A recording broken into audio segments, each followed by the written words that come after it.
Thank you, Morgan, and thank you everyone for being here for this time.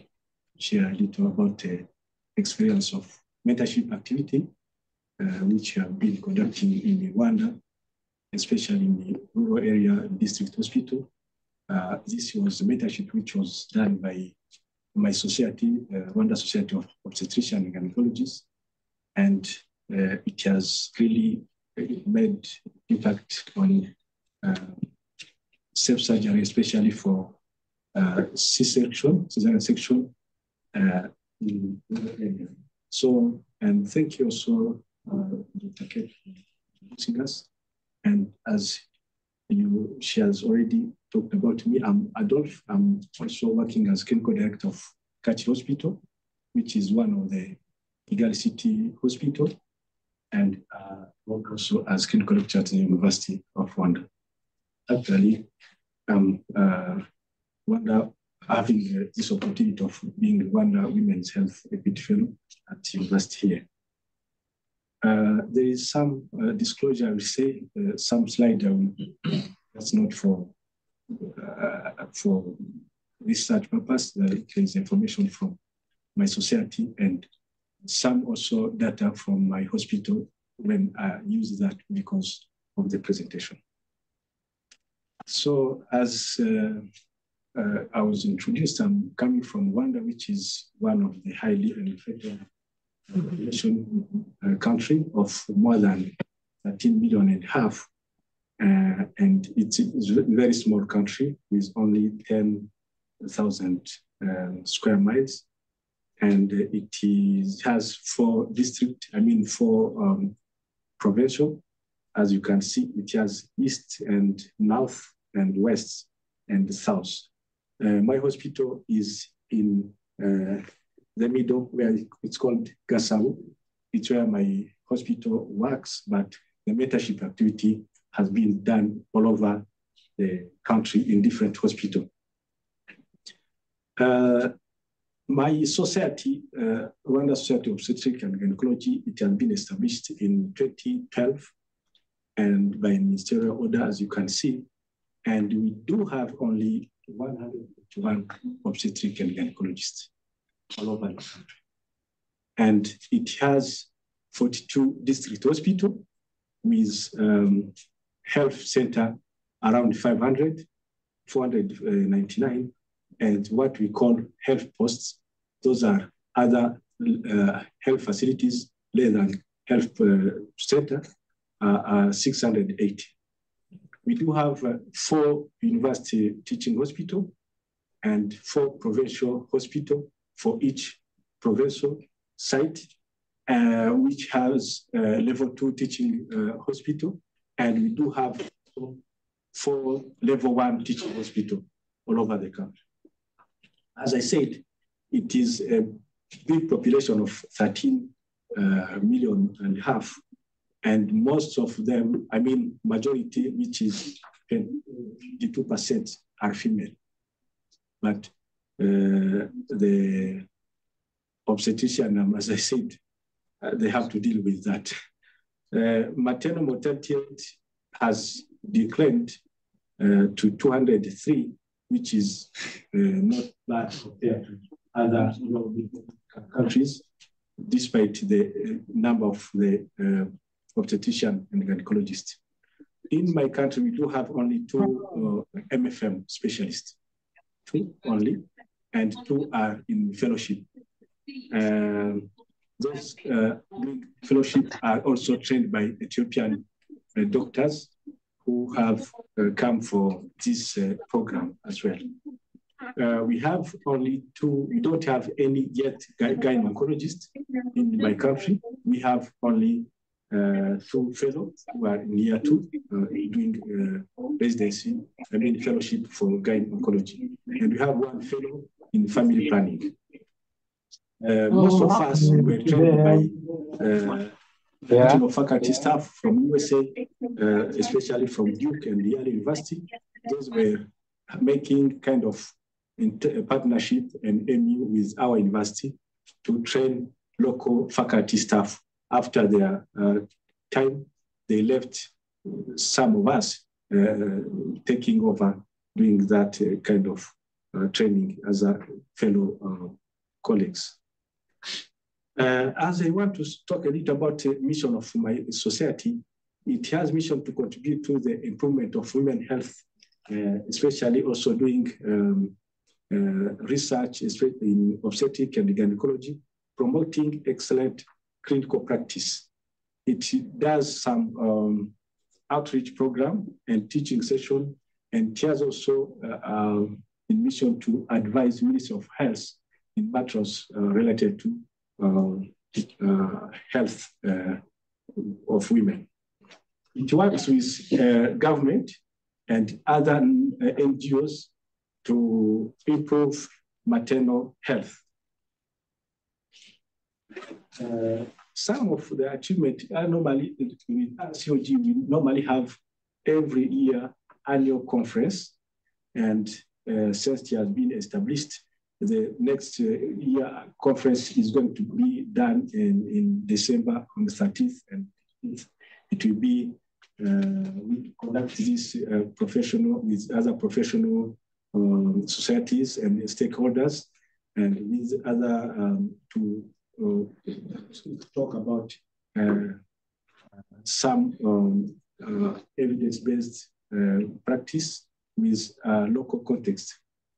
So we have organized also, my society has organized and hosted FIGO conference in 2020, which was the regional conference of Africa and the Middle East. It has also hosted and organized East and Central and South African College of Obstetrician and Gynecologists in 2017, which we are now member of this board. It also has organized international conference on family planning in 2018. So let's talk a little about the cesarean section. As we all know, the cesarean section is the most obstetric procedure done. And it has, in this last few years, the increased rate of cesarean section has been more and more in more developing countries and in developing countries. And we all know that unnecessary cesarean section can also cause complications and the morbidities. And we know even more, the worst of the complication of post-cesarean section are post-cesarean section infection, cesarean section peritonitis, which is, and sepsis, which is among the leading maternal and maternal death. In Rwanda, with demographic health survey, we had a cesarean rate, it was 15.3, which was still in the range of WHO recommendation, which recommend at least 10 to 15% of cesarean section. But in last 2020, the data of 2021, it has shown that the cesarean section rate was up to 36 to 45%. And this is a high. If you see one of the hospitals which I work on it, this is data from January to August.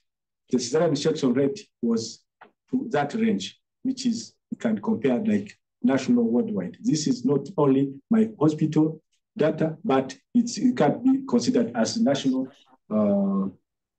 data, but they are almost similar to national one, which is 36 to 45.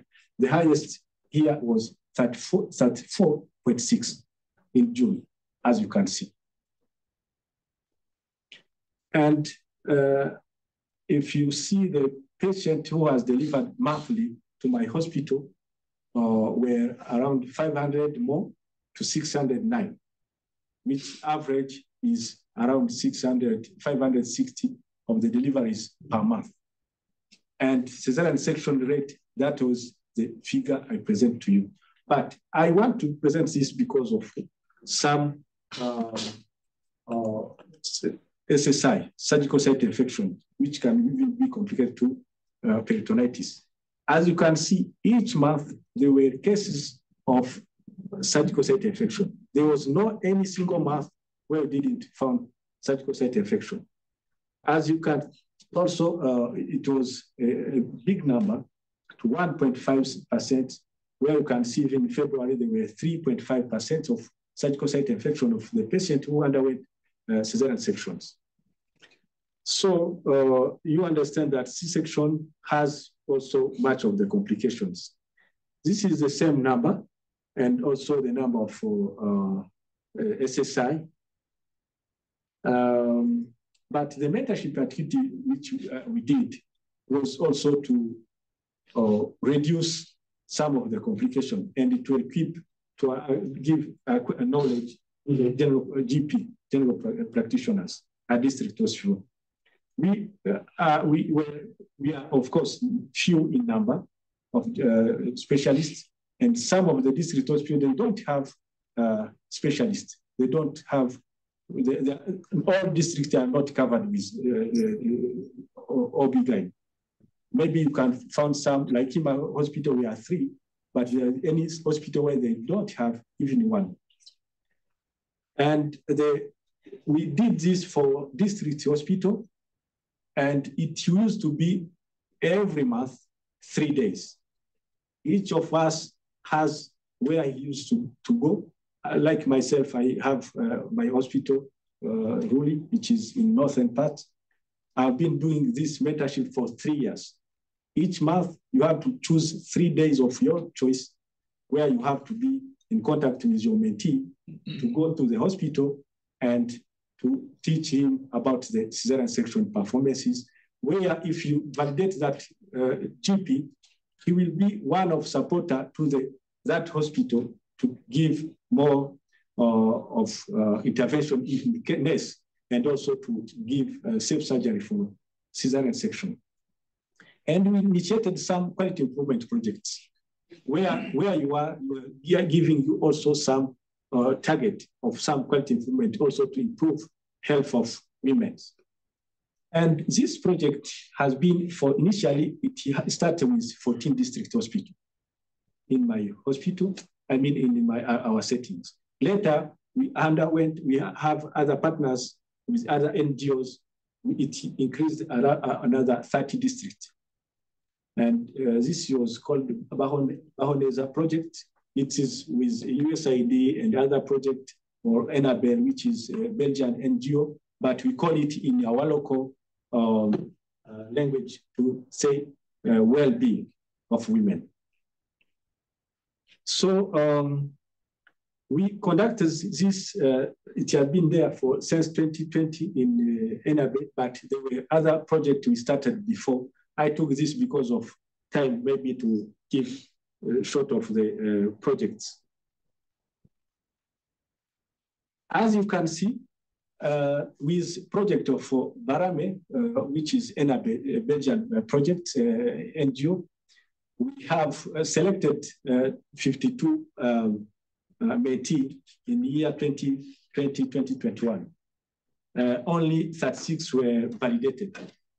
Others, some, they drop during the process, they are not there, or they are not qualified, because even before you validate them, you have to work with them through the whole process, then accept that this is going to be certified, that this it can perform most complicated cesarean section 3 times, 4 times, that way. It also depends with the initial time he started and the time 1 year you're going to validate this mentee as GP. In the next year, we have around 75 doctors, GP, and 38 were validated, which is at 66.7%. In total, with that project, the GP were validated were around 67.9.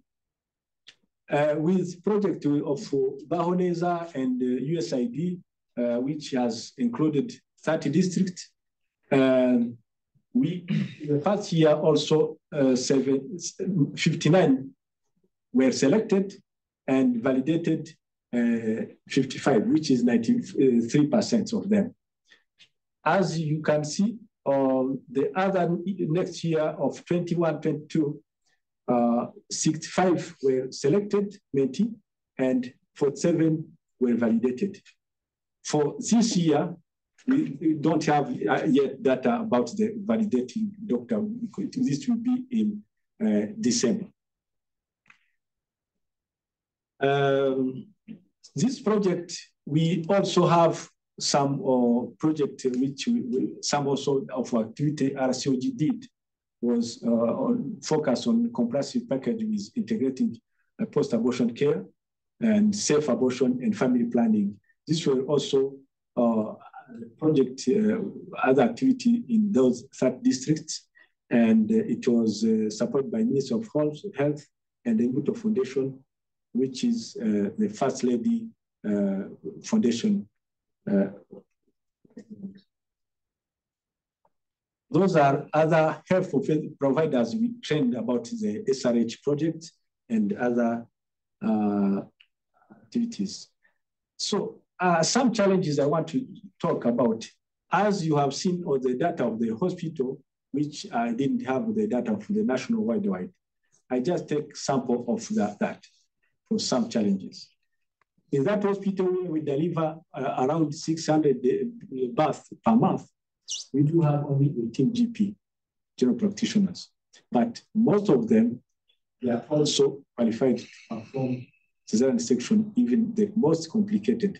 Those are even lucky because they work with them. Like my colleague, we are 3, we work on them, mentoring them. They are lucky that they have been acquiring enough skills to perform cesarean section. Even during night, we have one of the residency who come there to work for complicated C-sections. And obstetrician, we are only 3. I'm one of them. And as you have seen, I'm the clinical director of the hospital, but I have 1 day of administrative day. Other days are also for clinical activities and teaching my colleagues, peers, and the students when they are rotating to my hospital. Those deliveries, we only have 4 midwives per shift. 4. And 2 in ward, maybe in, let's say like maternity ward, hospitalization somewhere, only 2 that are on duty there. So we have 2 pediatricians and 3 fully equipped NICU, and we have neonatology. But we do have also issue of turnover of staff. Not only in this area, but even all over the place, we have those problems. Even some of the trained team think that when we come, we are going to study or not going to. Some challenges, but with RSOG, some of the quality improvement PI projects were established, especially for surgical safety checklist, which was done because it has proven that before they were not using that properly. But after establishing QI for it, compliance was 100%. We did also, we're having issue with postpartum hemorrhage patients, and we organized much of the training and even a drill to organize, to train the healthcare providers how they can manage PPH. Some of the topic also when you are going to the mentorship, we have these topics. We normally have like a module where you have to train healthcare providers or about this of the topic, maternal sepsis, labor monitoring, CTG, how to interpret CTG, so to have better outcome of neonatal outcome as well. And we do have kind of quality improvement projects with other colleagues like Rwanda Pediatric Association or Rwanda Midwife Association, we work together as a team sometimes to improve women's health and better outcome for neonates. As I said, some of the projects were also initiated because we're having some challenges. Like this is like an example I take for where we should found somewhere there is even no MVA kits, and we found there is patient with incomplete abortion having more than days staying in the hospital, and we tried to advocate and found some MVA kits and initiate some quality improvement project to reduce those hospital stay, which leads to morbidity and mobility of the women. So, as I've said, we have at least did also better to reduce maternal mortality rates to 203. Before we were 270. So at least this is good data where, despite challenges and the shortage of staff, we have tried to do that, and now we are still working on it to improve better. This is one of my picture with my mentee learning about cesarean section at the Ruli Hospital, where I've been mentoring for the last 3 years. So I thank you, and you have time for questions, maybe after my colleague or now. I don't know what is planned. Thank you very much.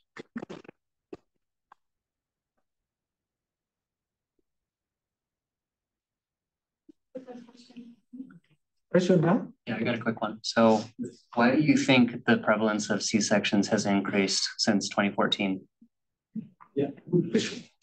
There is multiple factors, I think, but we have to go through the evidence. Maybe I have one of the paper of my colleague who did cesarean section rate worldwide, I mean national level. It has increased because of some factors. Like in a private hospital, you have seen that there is 60% of cesarean section. And most of the cesarean section done at private, most of them, I can assure, they are done by obstetrician and gynecologists. And there it's done because we don't have really pain relief like epidural. Even if you give pain, if they have pain, some of them, they are requesting for cesarean section, especially the patients who are in private, they are indicated category patient. They know they are right, and they say, oh, I'm having pain. They know that if they request a C-section, it will be done. That is one. Another thing, maybe poor monitoring of labor. Sometimes if you don't have enough staff, somehow there might be any reason behind to request a C-section and get it. Sometimes, but factors are not really one. You can look on different angles. Yes. Any question? Thank you very much.